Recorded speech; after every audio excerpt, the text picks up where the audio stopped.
자연계 논술 출제 범위입니다. 논술고사 자연계는 수학은 필수이고 과학은 물리, 화학, 생명과학 중 한 과목만 선택해 답안을 작성해 주시면 됩니다. 자연계 과학의 출제 범위는 과학 1, 2이며 단 과학 2의 경우에는 가능한 한 과학 1, 2에서 공통적으로 다루는 개념에 관한 내용을 출제할 예정입니다. 의학계 과학의 출제 범위는 과학 1, 2입니다.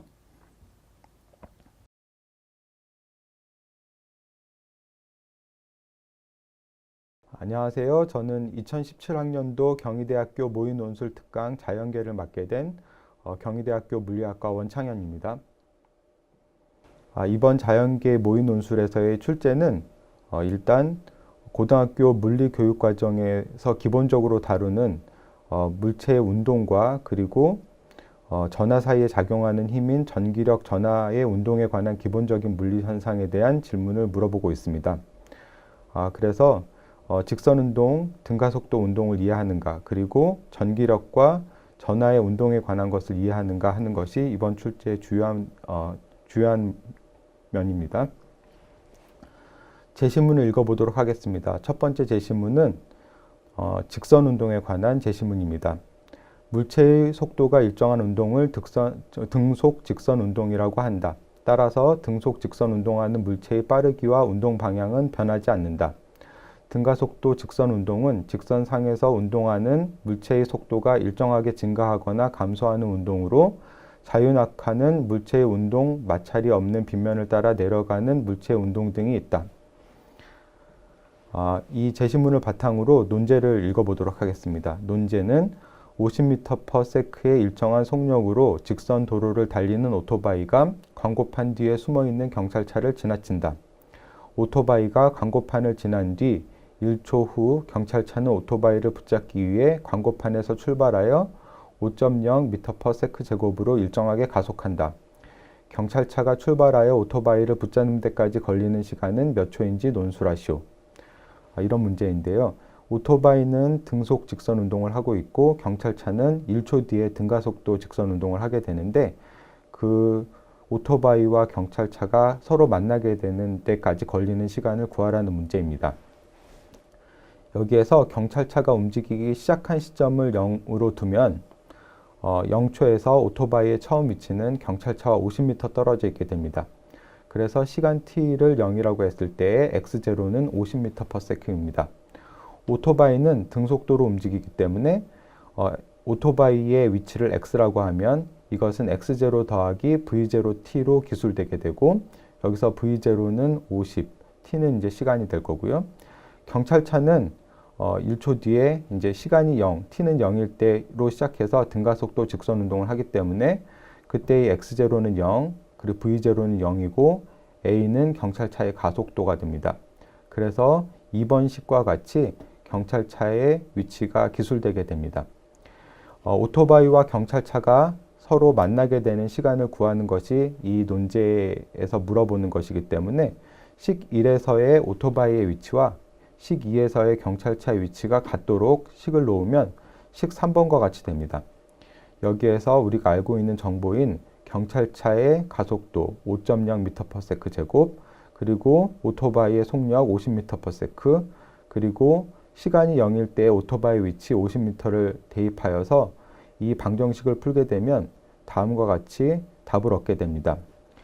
이게 2차 식이기 때문에 2차 방정식을 풀게 되면 10 더하기 루트 120이 되는데 논제에서 루트 120은 11초로 어림할 수 있다고 했기 때문에 우리가 경찰차가 움직인 시점으로부터 21초 후에 오토바이를 만나게 되는 것을 알 수 있습니다.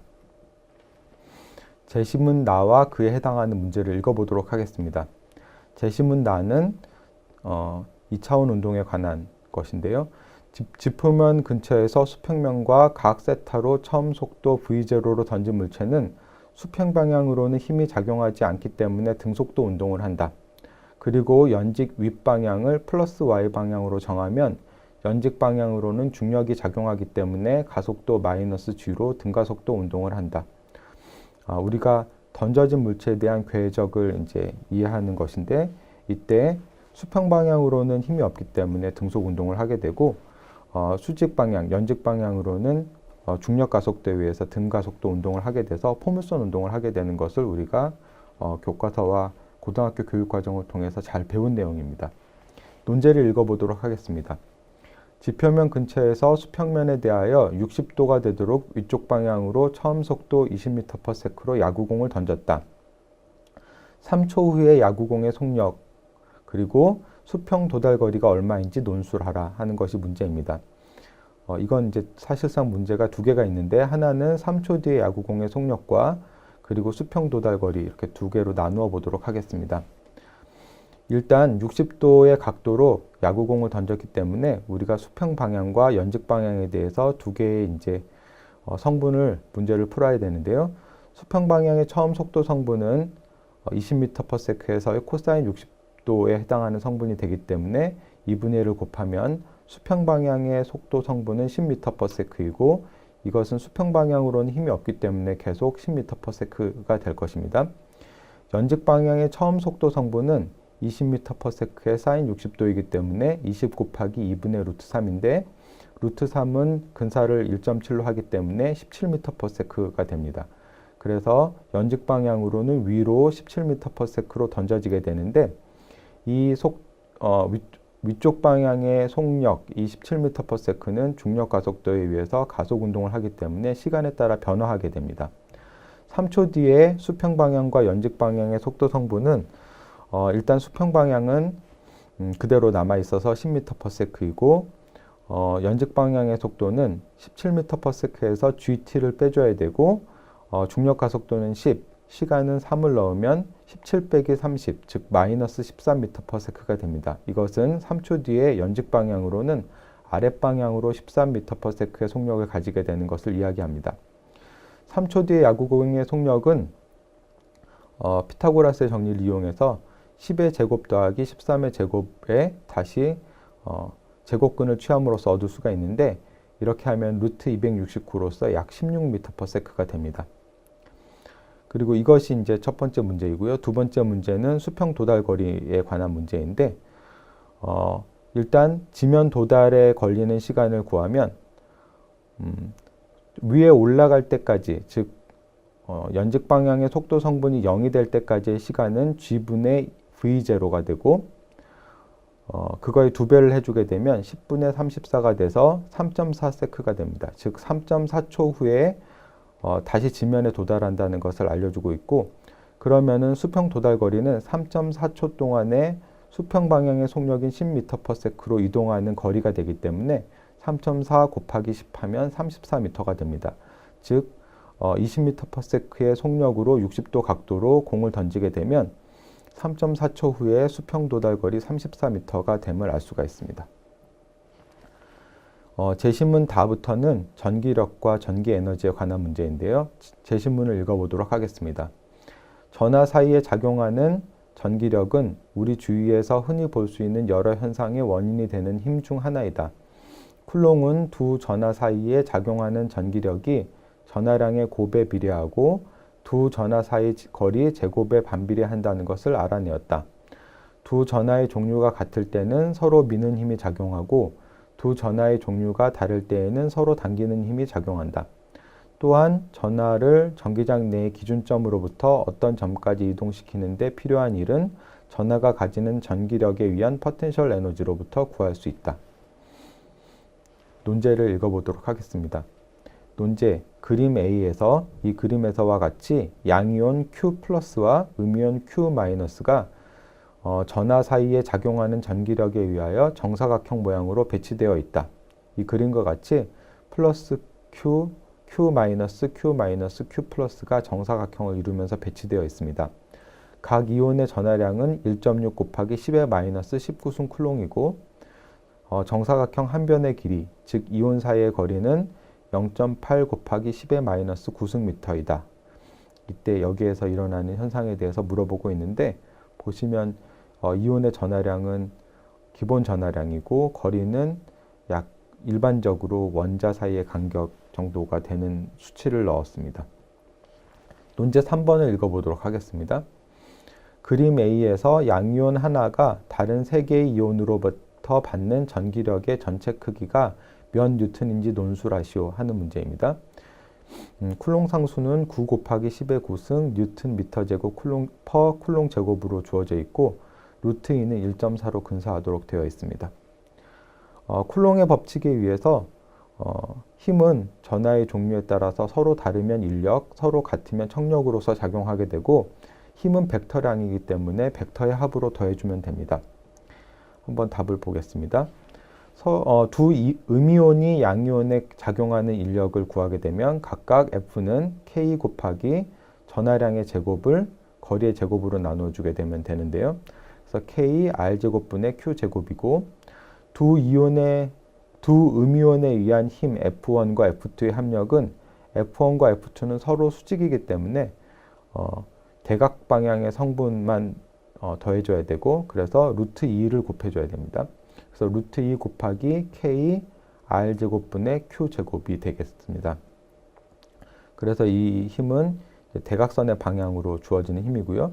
두 힘을 합했을 때 그리고 다른 양이온에 의한 청력 F3는 K 그 다음에 거리의 제곱분의 Q의 제곱인데 이때는 대각선에 놓여 있기 때문에 거리는 루트 2R이 됩니다. 그래서 K 곱하기 분모의 루트 2R의 제곱 그리고 분자의 Q제곱이 들어가게 돼서 K하고 2R제곱분의 Q제곱이 됩니다. 여기에서 음이온이 양이온에 작용하는 힘은 인력이고 양이온이 작용하게 되는 힘은 청력이기 때문에 이 두 힘을 이제 빼주어서 총 힘의 합력을 구할 수가 있는데요. 그렇게 하면 루트 2 곱하기 K R제곱분의 Q제곱에서 K 분모의 루트 2R의 제곱분의 Q제곱을 넣어주게 되면 다른 K R제곱분의 Q제곱을 빼게 되면 그 앞에 있는 상수는 루트 2 빼기 2분의 1이 됩니다. 그래서 1.4 빼기 0.5 곱하기 그 다음에 K 9 곱하기 10의 9승 그 다음에 분모에는 이온 사이의 거리였던 0.8 곱하기 10의 마이너스 9승의 제곱이 들어가고 그 다음에 분자에는 전하량이었던 1.6 곱하기 10의 마이너스 19승의 제곱이 들어가게 돼서 이러한 식이 되고요. 이러한 식을 잘 계산하게 되면 약 3.2 곱하기 10의 마이너스 10승의 뉴턴이 나오게 됩니다. 그래서 한 양이온이 다른 세 개의 이온으로부터 받게 되는 힘의 총 합력의 크기는 3.2 곱하기 10의 마이너스 10승 뉴턴입니다. 마지막 논제를 보겠습니다. 마지막 논제 4. 그림 A에서 아까와 같은 그림입니다. 양이온 하나를 다른 세 개의 이온으로부터 무한히 떨어진 지점까지 이동시키는 데 필요한 일은 몇 줄인지 논술하시오. 단 루트 2분의 1은 0.7이다. 이렇게 되어 있는데 아까는 힘에 관한 문제였으면 이것은 이제 거의 에너지에 관한 문제라고 볼 수 있겠습니다. 양이온 하나를 다른 세 개의 이온들로부터 무한히 떨어진 지점까지 이동시키는 데 필요한 일은 양이온이 이온들로부터 무한히 떨어진 원점에 있을 때와 이온들이 정사각형으로 배치되어 있을 때의 전기력에 의한 포텐셜 에너지의 차이와 같습니다. 이건 이제 일 에너지 정리인데요. 우리가 일을 해줌으로써 에너지를 늘릴 수 있고 그 하나를 띄어내게 되면은 그때 받게 되는 필요한 일은 이게 가지고 있었던 포텐셜 에너지의 차이와 같기 때문에 우리가 계산해야 될 것은 한 양이온 하나가 다른 이온들이 가지는 포텐셜 에너지들로 다른 이온들에 의해서 생기는 포텐셜 에너지를 다 합하면 됩니다. 아까와 다른 점은 논제 다에서는 힘을 구하는 것이었기 때문에 힘을 구하고 더하는 과정에서 벡터를 합하는 방법으로 해야 되는데 포텐셜 에너지는 양이기 때문에 스칼라 양이기 때문에 그냥 세 각각의 이온에 의한 포텐셜 에너지를 더해주면 되게 됩니다. 그래서 무한히 떨어진 원점에서 에너지를 0이라고 놓았고 정사각형의 이온 배치에 의한 에너지를 U, 정사각형의 이온 배치라고 넣으면 0에서 지금 현재 상태의 에너지를 빼게 되면은 우리가 해주어야 되는 일이 나오게 되는데요. 무한히 떨어져 있을 때의 에너지를 0이라고 했고 정사각형의 이온 배치에서 다른 음이온에 의한 포텐셜 에너지는 쿨롱 상수 그리고 거리분의 전하량의 각각의 제곱이 될 텐데요. 그러면 K R분의 Q 곱하기 마이너스 Q가 됩니다. 그리고 다른 음이온에 의한 에너지는 또 같은 크기인 K R분의 Q 곱하기 마이너스 Q가 될 거고요. 그 다음에 같은 전하량인 양이온 때문에 생기는 포텐셜 에너지는 거리가 루트 2R이기 때문에 K 곱하기 분모에 루트 2R이 들어가고 분자에 Q 제곱이 들어가게 됩니다. 즉 이때는 2 빼기 루트 2분의 1 곱하기 K R분의 Q 제곱만큼의 일을 해줘야지 우리가 하나의 양이온을 무한대로 보낼 수가 있다는 것을 얘기하는 것이고요. 그래서 2 빼기 루트 2분의 1은 논제에서 제시한 대로 근사하여서 2 빼기 0.7, 즉 1.3이라고 할 수 있고 쿨롱 상수는 9 곱하기 10의 9승, 거리는 0.8 곱하기 10의 마이너스 9승, 그리고 전하량은 1.6 곱하기 10의 마이너스 19승의 제곱이고 단위는 모두 표준 단위로 계산하였기 때문에 줄이 나오게 됩니다. 이 계산을 좀 하면 3.7 곱하기 10의 마이너스 19승 줄이 나오게 되고 이것이 이제 양이온 하나를 다른 전하로부터 끄집어내기 위해서 무한대로 보내기 위해서 필요한 일의 양입니다. 여태까지 들어주셔서 감사합니다. 2017학년도 모의논술 자연계 물리였습니다. 감사합니다.